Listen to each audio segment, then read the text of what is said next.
అండి ఈరోజు నేను రాగి జావా ప్రిపేర్ చేస్తున్నాను. కొన్ని ప్లేసెస్లో దీన్ని అంబలి అని కూడా అంటారు.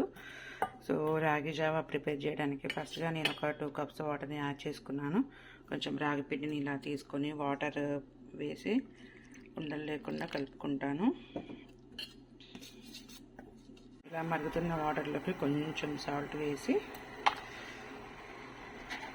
ఒకసారి కలుపుకుంటాను.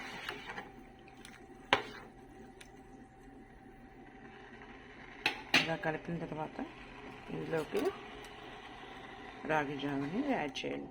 ముందుగా వాటర్ పోసి మనం కలుపుకున్న రాగి పిండిని ఇలా యాడ్ చేయండి. దీన్ని ఒక 5 మినిట్స్ స్లోగా కలుపుకోండి. ఫ్రెండ్స్, ఆఫ్టర్ 5 మినిట్స్ తర్వాత ఎంతో రుచికరమైన రాగి జావా రెడీ అయింది. దీన్ని నేను కర్డ్తో తీసుకుంటున్నాను. ముందుగా నేను ఒక 3 స్పూన్స్ కర్డ్ని ఇలా బీట్ చేసుకున్నాను. Okay friends, bye bye.